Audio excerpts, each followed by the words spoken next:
O caminho da cruz. Isso é o que nós vamos compartilhar, né, na nossa escola de intercessão hoje, sobre o caminho da cruz. Trazemos sempre em nosso corpo o morrer de Jesus, para que a vida de Jesus também seja revelada em nosso corpo. Pois nós que estamos vivos somos entregues à morte por amor a Jesus, para que a sua vida também se manifeste em nosso corpo mortal. De modo que em nós a tua morte, mas em vocês a vida. 2 Coríntios, capítulo 4, de 10 a 12. Ok? Bom, eu não entendia que esse é o caminho da cruz. Na verdade, eu ainda não entendo muito bem, né, como é que isso funciona, mas eu sei que, de alguma forma, o sofrimento tem sido a maior arma nas mãos do Senhor para alcançar os seus propósitos nas nossas vidas em meio às nações da terra. E eu me recordava de uma última viagem que eu fiz à Venezuela. Eu fui algumas vezes na Venezuela, nós éramos um grupo de 6 pessoas e havia uma intercessora, e essa intercessora, ela ficou enciumada, ela deu lugar, né, deu lugar ao diabo, e ela começou a tramar, e o alvo dela era eu, não é? Então ela começou a tentar comprometer a minha reputação diante do líder do grupo, né? E ela conseguiu, né? O pessoal ficou com antipatia, ficou com resistência contra mim, e o inimigo foi só tecendo, né? Jezabel foi tecendo a teia de aranha dela, e em pouco tempo eu estava mal vista, rejeitada, desprezada, quase expulsa de entre eles, ok? E eu anotei no meu caderno lá sobre a Venezuela. São muitas as coisas para serem registradas, 2 de maior importância. Eu consegui plantar a bandeira do reino na Venezuela, consegui fazer um ato profético, estratégico numa praça da Venezuela. Eu cumpri essa parte da missão. Todavia foi assim com muito sofrimento, porque aquela equipe, eles me humilharam o quanto quiseram. Eles me desonraram, eles me defraudaram de muitas maneiras. Apesar disso, o Senhor me encheu de mais e mais unção e mais amor. Eu ministrei especialmente aos desprezados, né, que ficaram de fora ali, né, do grande momento ali, né? Porque sempre tem, né, os importantes que chegam e aqueles que ficam da beirada, né? Eu fui parar junto com esses, né, os desprezados, né? E eu pude ministrar cura, libertação, batismo no Espírito Santo e muito mais, né, segundo as necessidades de cada um, né? Aquilo que o inimigo intentou fazer para o mal, Deus, ele fez algo de tremendo nessa viagem. Os bruxos controlam a Venezuela, né? A santeria. Eles fazem muitos sacrifícios humanos, e onde tem bruxaria há uma forte operação do espírito de rejeição. Quando você entra nessas áreas, você começa a se sentir assim, a pior das pessoas. Ele cria ocasiões, ele vai fazer com que você se sinta rejeitado para não conseguir cumprir nada do que Deus te levou ali para fazer. Entendeu? Esse espírito, ele tentou o seu melhor contra mim ali naquela ocasião, mas dessa vez ele falhou. E por que é que foi que ele falhou?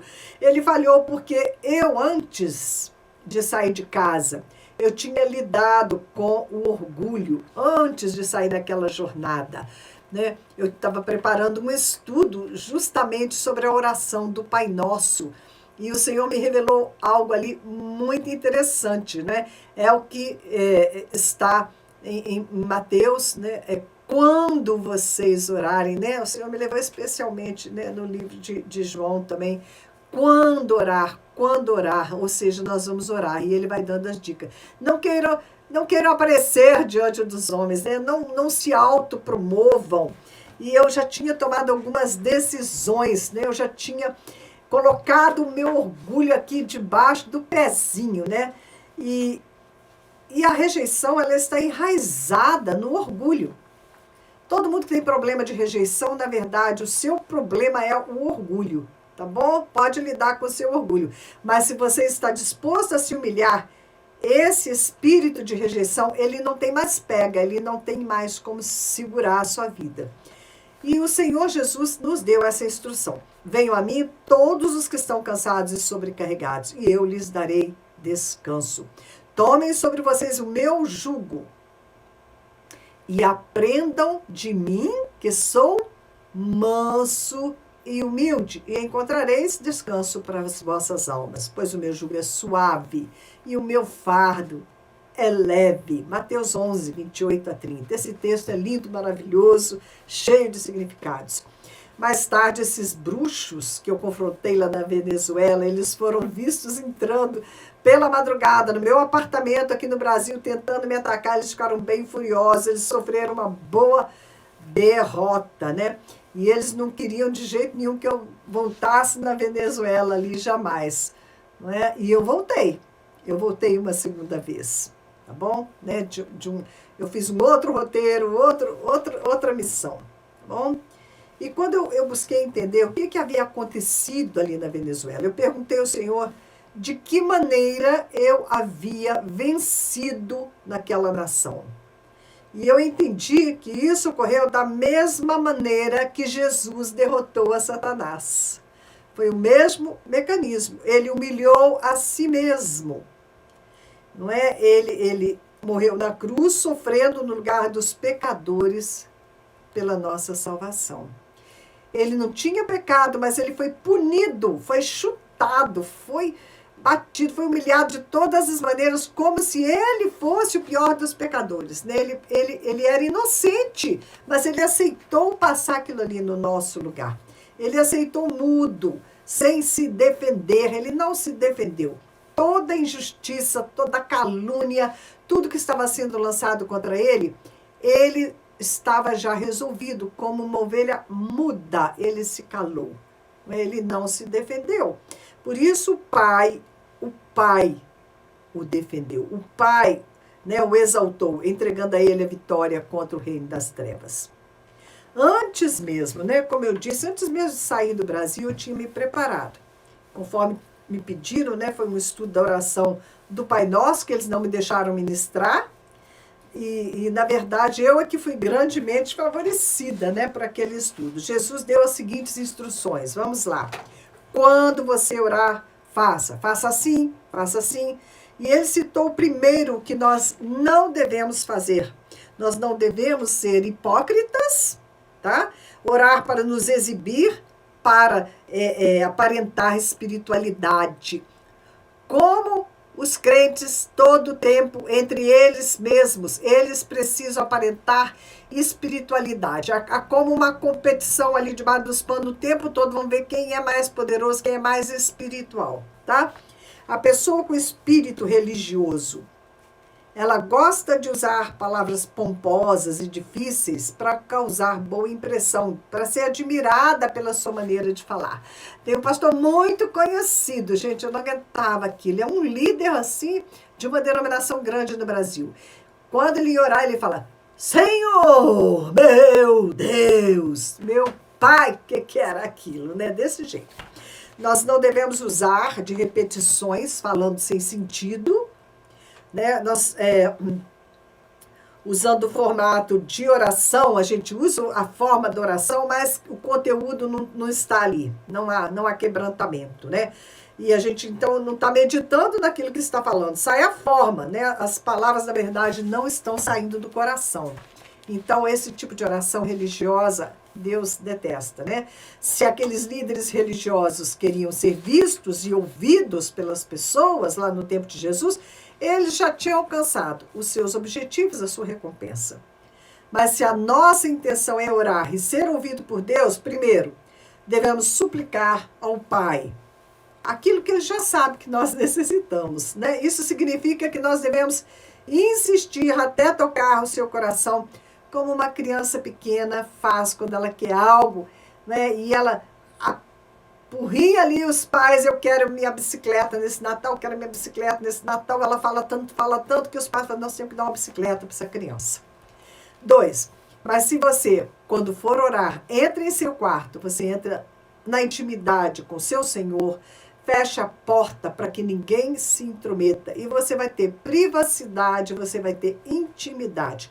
Entrar no seu quarto, você e Deus significa você entrar em espírito. Este é o nosso quarto secreto, a região do espírito. Deus é espírito, né? E nós fechamos a porta. Significa fechar a porta da sua mente a todos os outros pensamentos que vão tentando, né, entrar. E todo pensamento que não tiver voltado para a sua comunhão com o Senhor, você vai fechando a porta para eles, ok? E o nosso Pai que está no lugar secreto, secreto. Deus é espírito, importa que o adoremos em espírito e em verdade. Né? No nosso espírito, de espírito para espírito. Nós devemos fazer como Jesus, ele se retirava para um lugar secreto para estar sozinho com seu Pai. Mateus 6b. Fazendo assim, Deus que está no secreto vai te recompensar. Quantas vezes nós queremos impressionar as pessoas e nós trocamos a aprovação de Deus pela aprovação dos homens? Quantas vezes? Nós trocamos a recompensa de Deus pela recompensa dos homens, pelo reconhecimento dos homens. E nós temos que escolher se nós vamos, né? Me perdoa. Pode isso. Nós temos que escolher, tá bom? Se nós vamos receber a recompensa do nosso Pai ou se nós queremos a recompensa dos homens. Porque Deus, ele olha e ele vê o nosso coração. Nós não podemos ser hipócritas. Em outras palavras, não podemos manifestar virtudes que são fingidas, sentimentos bons, devoção religiosa, compaixão que não são reais. Hipocrisia é fingir com falsidade, né? Com o objetivo de causar uma boa impressão no outro. Gente, a gente faz isso o tempo todo, até automaticamente. A gente tem que vigiar.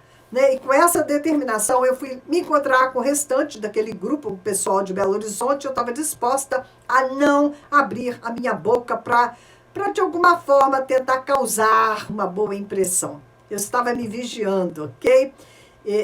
Então, concluíram, eles concluíram. Eu achava que eram pessoas espirituais que iam me conhecer, né, pelo Espírito, mas eles não concluíram, por exemplo, que eu não era uma ministra, e que, portanto, na visão deles, eu estava destituída de toda a autoridade espiritual.